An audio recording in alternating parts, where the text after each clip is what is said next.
కింద లెక్క ఇది. కెరీర్ లో టర్నింగ్ పాయింట్ అని చెప్పుకోవచ్చు అంతే. ఆ మూవీస్ వాళ్ళ కెరీర్ లో. అంటే చాలా హిట్లు ఉంటాయి, ఉమ్. కానీ ముందు వచ్చిన హిట్ వెనకొచ్చిన హిట్ అంటారు కదా, అవును ఆ టైంకి అవి టర్నింగ్ పాయింట్స్ లాగా ఉన్నాయి. అవును. ఇంకోటి హీరోయిన్ సెలెక్షన్ కూడా బాగుంటాయి మీ సినిమాలలో. ఉమ్. ఫస్ట్ నుంచి కూడా నేను అబ్జర్వ్ అవును. చేస్తున్నాను కదా. కీర్తి చావ్లాని పట్టుబట్టి మీరే పెట్టారంట కదా ఎవరు పెడితే ఏముందండి? వినాయక్ గారు ఫస్ట్ ఆర్తి అగర్వాల్ అనుకున్నారంట కదా. ఆ, అవును ఉమ్? నువ్వు నాకు నచ్చావుకి క్యాస్ట్ చేశారు, అవును. సైన్ అగ్రిమెంట్ అయిపోయింది, అవును.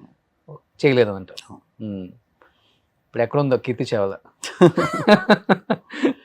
ఏదైనా చేస్తే హీరోలకి ఏం బాగా పేరు వస్తుంది, డైరెక్టర్లకి వస్తుంది, హీరోయిన్లు ఏముంది ఆ టైం గ్లామర్ ఉన్నంతసేపు ఉంటారు, దాని తర్వాత వెళ్ళిపోతారు. ఇప్పుడు హీరోయిన్ హవా నడుస్తుంది సార్. ఇప్పుడులేండి, అంటే లక్ష్మికి మరి ఫస్ట్ ఫిల్మ్ నయనతారకి, లక్ష్యం చేసేటప్పుడు రెండో ఫిల్మ్ మూడో ఫిల్మ్ అనుష్క. అవును 3 సినిమాలు చేసే తనతో. అవును. ఈ అమ్మాయితో కూడా నయనతారతో కూడా 3 సినిమాలు చేశాను. ఇప్పుడు ఎన్టీఆర్ తో కూడా వినయ్ గారు 3 సినిమాలు. అవును అంతే కదా. సాంబా, ఆది, అదుర్స్. తర్వాత తీసింది 3 సినిమాలు అంటే రాజమౌళి గారితో. అవును. Student number 1, Yamadonga, triple R. అంతే కదా. అవును. కానీ ఒకటి సార్, ఇప్పుడు అప్పుడున్న డైరెక్టర్లు అందరూ కూడా, ఇప్పుడు స్టూడెంట్ నెంబర్ 1 ఆది కన్నా ముందే వచ్చింది, ఆది తర్వాత వచ్చింది. షూటింగ్ వాళ్ళది ముందు, అంతే. మా షూటింగ్ జరుగుతున్నప్పుడు రిలీజ్ అయింది. కానీ రాజమౌళి గారేమో జెట్ స్పీడ్ తో అలా వెళ్ళిపోతున్నారు. అంటే ఇప్పుడున్న హీరోలతో కూడా ఆయన సినిమాలు అప్పుడు తీసిన వాళ్ళతో కూడా ఇప్పుడు తీసే అంత ఫాస్ట్ గా ఉన్నారు. కొంతమంది డైరెక్టర్లు స్లో అయ్యారంటారా, లేకపోతే డేట్లు అడ్జస్ట్ అవ్వక హీరోస్ పాన్ ఇండియా లెవెల్కి వెళ్ళిపోయి డేట్స్ అడ్జస్ట్ చేసి ఇవ్వక? అట్లా కాదండి, రాజమౌళి గారి సినిమాలు యమదొంగ నుంచి చూసుకుంటే అతను డిఫరెంట్ వే తీసుకున్నారు. ఓకే. ప్లస్ తనకి ఫ్యామిలీ సపోర్టు, వాళ్ళ నాన్న రైటరు, వాళ్ళ మిసెస్ కానీ లేకపోతే వాళ్ళ వదిన గారు కానీ మొత్తం ప్రొడక్షన్ కాస్ట్యూమ్స్ చూస్తారు, వాళ్ళ అన్నగారేమో కిరవాణి గారు, వాళ్ళ అబ్బాయి ఏమో మొత్తం ప్రొడక్షన్ డిజైన్ చేస్తారు. ఇవన్నీ వేరే వేరే వేరే క్రాఫ్ట్, కానీ ఒకే ఫ్యామిలీ. ఓకే. అందుకని దానిలో అడ్వాంటేజ్ బాగా ఉంటుంది తనకి. ప్లస్ తను ఆలోచించిన విధానం అసలు తెలుగు ఇండస్ట్రీని తారా స్థాయికి తీసుకెళ్ళిన ఒక రాజమౌళి గారు. మిగిలిన డైరెక్టర్లు చేయలేరా అని చెప్పంటే చేయకపోవటం ఏం కాదు, డెఫినెట్గా ఒక్కొక్కరికి ఒక్కొక్క టైం అట్లా వస్తుంది, చేస్తారు కూడా. సార్ యాజ్ ఎ ప్రొడ్యూసర్గా చెప్పండి, మొన్న బండ్ల గణేష్ గారు కూడా ఒక స్టేట్మెంట్ ఇచ్చారు. ఇప్పుడు ఒక సినిమా హిట్ అయిందంటే ఏ హీరోని పట్టుకోలేకపోతున్నావు, లోకేష్ కనకరాజుని తెస్తావా, అనిల్ రావుపూడిని తెస్తావా, రాజమౌళిని తెస్తావా అని అంటున్నాడు, కానీ సినిమా ఎట్ట తీస్తావు, కథ ఎట్ట ఉంటుంది అని అడిగేవాడు లేడు అంటున్నారు. దానికి మీరు ఎస్ చెప్తారా, నో చెప్తారా? అట్లా నేను వాళ్ళు ఏదో అన్నారు అని చెప్పి నేను ఎవరితో గురించి ఏం మాట్లాడండి. నా దగ్గర కథ ఉంటే నేను ఎవరి దగ్గరకన్నా వెళ్ళి సినిమా తీయగలను. ఓకే. సో మీకు ఆ వామ్ వెల్కమ్ ఉంటుంది, రెడ్ కార్పెట్ ఆల్వేస్? అట్లేం లేదు, మనం వెళ్ళి కథతో తీసుకెళ్ళి వెల్కమ్ చేయడం తప్పితే వాళ్ళు త్రో చేస్తేనే కదా తెలుస్తుంది మన దగ్గర ఏముంది. డెఫినెట్గా కథతోనే ఏదైనా పాసిబిలిటీ, అంతేగాని కాంబినేషన్స్తో కాదు.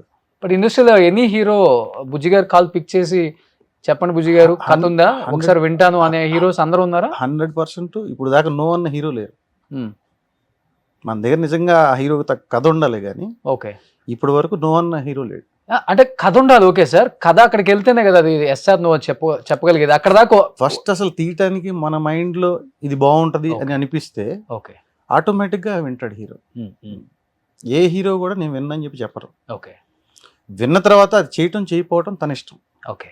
కానీ మనం తీసుకెళ్ళాలి కదా ఫస్ట్. అవునవునవును, మనం వినాలి కదా ఫస్ట్. అవును. మనం వెళ్ళి మనం ఈ సినిమా చేస్తే ఇది వర్కౌట్ అవుద్ది, లేకపోతే మనకి జడ్జిమెంట్ పోతుంది, లేకపోతే మనం వినలేకపోతున్నాం, మనం విని కనీసం సురేష్ బాబు లాంటి వాడుకో లేకపోతే వినాయక్ లాంటి వాడుకో వినిపించి ఒక సజెషన్ తీసుకొని దానిలో ఏదైనా చిన్న చిన్న మార్పులు ఉంటే మార్పులు చేర్పులు చేసుకొని రైటర్స్తో కూర్చొని అది హీరో దగ్గర తీసుకెళ్తే ఎందుకు నచ్చుతుంది? మనం సిన్సియర్గా వర్క్ చేస్తే అన్ని సిన్సియర్గా అవుతాయి. ఇప్పుడు కథ ఇంపార్టెంట్, నిజమే. 100% కథే ఇంపార్టెంట్. అవును, హీరో అనేది ఇంపార్టెంటే కాదు, అది సెకండ్. మనం తీసుకెళ్తేనే కదా సార్ హీరో. ఇప్పుడు ఆది అవ్వబట్టే కదా ఆది అయింది, హీరో చేయబట్టే కదా. అదే ఇంకో హీరోతో ఈ ఆది తీస్తే ఇంకోటి ఏదో అయింది, ఆది అవ్వదప్పుడు. ఓకే. అందుకని అట్లా కుదురుతాయి అట్లా సినిమాలు. అందరూ నల్లమలుపు బుజ్జి అంటేనే తెలుస్తుంది. ఏంటి మీరు ఫుల్ నేమ్ అంటే అసలుకి? నా ఫుల్ నేమ్ నల్లమలుపు శ్రీనివాస్ రెడ్డి. అందరూ బుజ్జి బుజ్జి అని పిలుస్తారు. ఓకే. సో ఫస్ట్ నుంచి అది అలవాటు అయిపోయింది. ఎక్కడ మీ ప్రాపర్ సార్? ప్రాపర్ గుంటూరు. నేను పెద్ద చదువుకోలేదు, 10th క్లాస్ అయిపోయింది, ఇంటర్మీడియట్లో చేరాను, ఇంకెళ్ళా కాలేజ్ కూడా. ఓకే. ఇంకా తర్వాత పత్తి గింజల వ్యాపారం చేసేవాడిని, ఇక్కడ హైదరాబాద్ ఆయిల్ మిల్కి సప్లై చేసేవాడిని. ఓకే. జిన్నింగ్ చేసే వాళ్ళ దగ్గర తీసుకొని ఇక్కడ పంపించేవాడు. అప్పుడు ఈ శ్రీహరి గారు ఉన్నారు కదా, అవును, శ్రీహరి గారితో బాగా అటాచ్మెంట్ అయ్యి మా మామయ్య ఉన్నాడు కదా తనతో ఉండి పని నేర్చుకుందాం అని చెప్పి వచ్చి పని నేర్చుకున్నాం. పనిలో పాటు డబ్బులు కూడా సంపాదించుకున్నాం. సినిమా పని అనేది అప్పుడు పెద్ద. అవును, ఇప్పుడు సినిమా అంటే ఇది వేరే సినిమా. అప్పుడు సినిమా అంటే అది ఏం లేదు సార్, అప్పటికన్నా ఇప్పుడు కూడా ఇంకా వాల్యూ ఎక్కువ ఉంది. ఇప్పుడు డబ్బు వాల్యూ ఎక్కువ, డబ్బు ఎక్కువైంది. ఇప్పుడు మనిషి వాల్యూ అంత ఉందా? 100% ఉంటుంది సార్. ఉందా సార్? నిజంగా. ఇప్పుడు సురేష్ బాబు గారు ఉన్నారు, ఎందుకు వాల్యూ లేదు ఆయనకి?